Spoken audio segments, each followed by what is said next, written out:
안녕하세요. 철학이 묻고 시편이 답하다의 다비드입니다. 인생의 길목에서 문득 멈춰 서서 내가 지금 잘 가고 있는 걸까 하고 스스로에게 질문을 던져보신 적 있으신지요? 특히 우리 신중년 세대는 이미 삶의 굵직한 결정들을 대부분 내린 후이지만 자녀들의 미래나 은퇴 이후의 삶을 두고 또다시 새로운 선택의 기로에 서게 됩니다. 무엇이 좋은 조언이고 무엇이 잘못된 길인지, 세상은 너무나 많은 정보를 쏟아내고 수많은 사람들이 저마다의 성공 비결을 이야기하며 우리를 현혹합니다. 빠르게 돈을 벌 수 있다는 유혹, 남들이 모두 누리는 향락을 놓치지 말아야 한다는 압박, 혹은 정의롭지 못하더라도 일단 이익을 취해야 한다는 속삭임까지. 우리는 매일, 매 순간 이 수많은 소리 속에서 올바른 방향을 잡기 위해 고군분투합니다. 이 혼돈 속에서 길을 잃고 방황하는 기분이 드는 것은 어쩌면 너무나 당연한 일일 것입니다. 오늘은 이 방황하는 우리의 영혼에게 가장 명쾌하고 근원적인 답을 주는 성경 전체의 문을 여는 열쇠와 같은 말씀, 바로 시편 1편을 펼쳐보려 합니다. 이 말씀은 복이 무엇이며 그 복을 얻기 위해 우리가 어떤 길을 선택해야 하는지에 대한 가장 오래되고도 가장 새로운 지혜를 담고 있습니다. 그럼 잠시 이 복 있는 사람의 두 길에 대한 귀한 교훈을 담고 있는 시편 1편 말씀으로 은혜를 나누어 보는 시간을 가지겠습니다. 함께 시편 1편 말씀을 봉독하겠습니다. 복 있는 사람은 악인들의 꾀를 따르지 아니하며 죄인들의 길에 서지 아니하며 오만한 자들의 자리에 앉지 아니하고 오직 여호와의 율법을 즐거워하여 그의 율법을 주야로 묵상하는도다. 그는 시냇게 심은 나무가 철을 따라 열매를 맺으며 그 잎사귀가 마르지 아니함 같으니 그가 하는 모든 일이 다 형통하리로다. 악인들은 그렇지 아니하며 오직 바람에 나는 겨와 같도다. 그러므로 악인들은 심판을 견디지 못하며 죄인들이 의인들의 모임에 들지 못하리로다. 무릇 의인들의 길은 여호와께서 인정하시나 악인들의 길은 망하리로다. 아멘. 시편 1편은 단순한 도덕적 권고를 넘어 인간 실존의 가장 근본적인 물음, 어떻게 살아야 하는가에 대한 완벽한 해답을 제시합니다. 이 짧은 6구절 속에 담긴 종교적, 역사적, 그리고 철학적 깊이를 함께 파헤쳐 보겠습니다. 구약 성경에서 복 있는 사람이 복을 얻는 방식은 종교적인 분리와 집중에서 시작됩니다.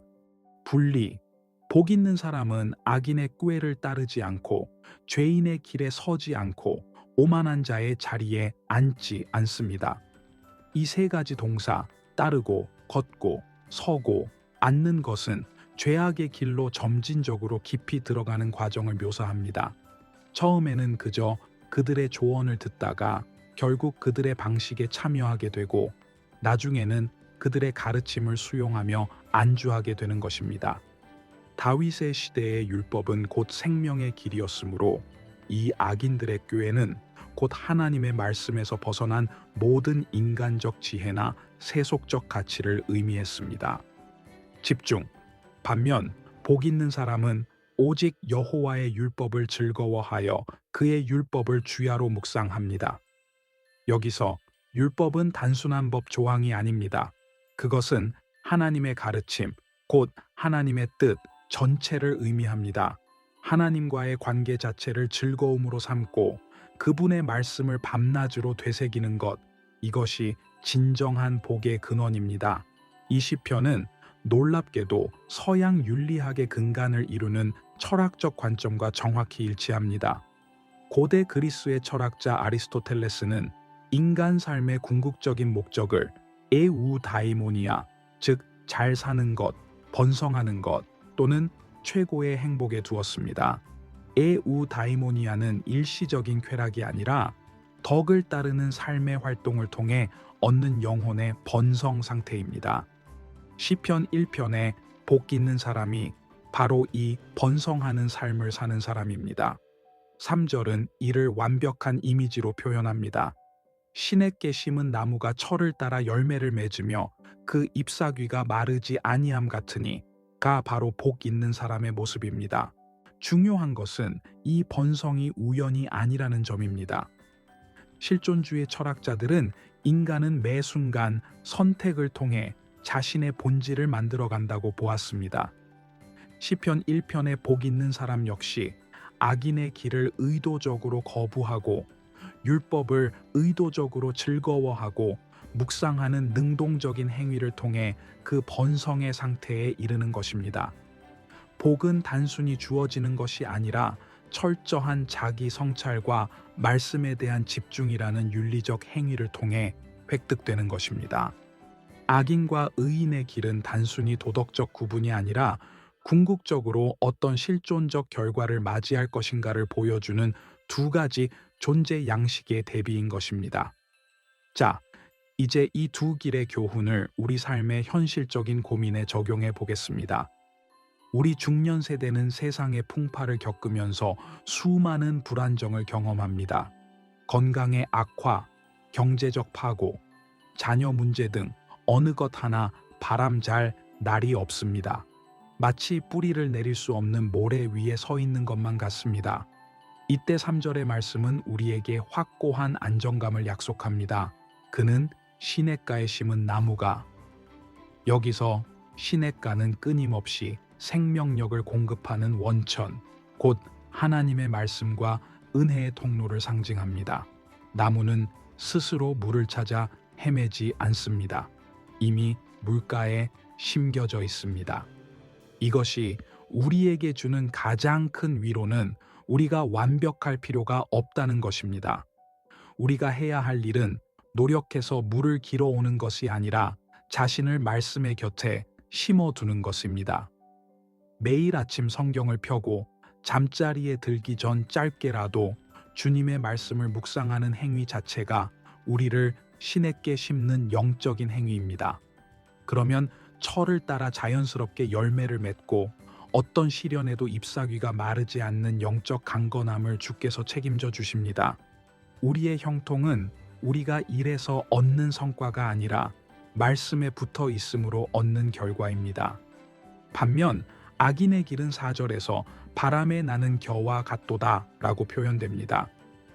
겨는 곡식 알맹이와는 달리 속이 비어 있고 가볍습니다.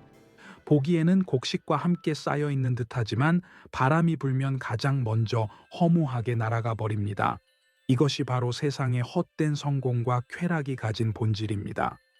잠시 동안은 화려하고 주목받는 것 같지만 조금만 시련의 바람이 불어오면 그 실체가 드러나고 결국은 심판을 견디지 못하고 사라져 버립니다. 5절. 우리는 수많은 사람들에게서 겨와 같은 삶의 조언을 듣습니다. 일단 벌고 보자. 남들 눈치 보지 말고 즐기자. 철학자 쇠렌 키르케고르는 인간을 선택을 통해 책임지는 존재로 보았습니다. 복 있는 사람은 율법 묵상이라는 고독하고도 책임감 있는 선택을 합니다. 악인의 길을 따르며 쉬운 길을 가는 것은 결국 스스로를 바람에 날려갈 겨로 선택하는 것과 같습니다. 우리가 선택하는 것은 단순한 행동 양식이 아니라 우리의 궁극적인 영혼의 무게를 결정하는 것입니다. 우리는 이제 분명히 알 수 있습니다. 여호와께서 인정하시는 의인들의 길은 묵상을 통해 얻는 내면의 안정과 영원한 가치를 약속하지만 악인들의 길은 잠시의 만족 후 망하게 될 허무함만을 남깁니다. 아멘. 사랑하는 성도 여러분, 오늘 우리는 시편 1편을 통해 복 있는 사람은 우연히 복을 받는 것이 아니라 악인의 길을 거부하고 말씀의 곁에 자신을 심는 능동적인 선택을 하는 사람임을 확인했습니다. 세상의 조언과 유혹이 거세더라도 여러분의 영혼을 시냇가에 심은 나무처럼 굳건히 세우십시오. 우리의 일상은 주야로 말씀을 묵상하는 그 작은 습관에서부터 생명력을 얻고 어떤 환경에도 마르지 않는 풍성한 열매를 맺게 될 것입니다. 오늘 하루도 말씀의 깊은 뿌리를 내리셔서 주님께서 인정하시는 복된 길 위를 굳건히 걸어가시기를 축원합니다. 여러분의 삶은 반드시 형통할 것입니다. 아멘. 지금 악인들의 꾀와 죄인들의 길 사이에서 힘겨운 선택의 기로에 서 계신 분이 있으십니까? 여러분의 무거운 사연과 함께 위로받고 싶은 시편 구절을 댓글로 남겨주십시오. 다음번 묵상 시간에는 여러분의 고민을 말씀에 비추어 함께 기도하고 주님의 명쾌한 해답을 찾는 시간을 갖겠습니다. 오늘의 묵상이 여러분의 발 아래 빛이 되어 헛된 세상의 길 대신 영원한 생명의 길로 인도하는 나침반이 되었기를 간절히 기원합니다. 다음 주에는 시편 2편으로 깊은 은혜를 나누겠습니다. 감사합니다. 아멘.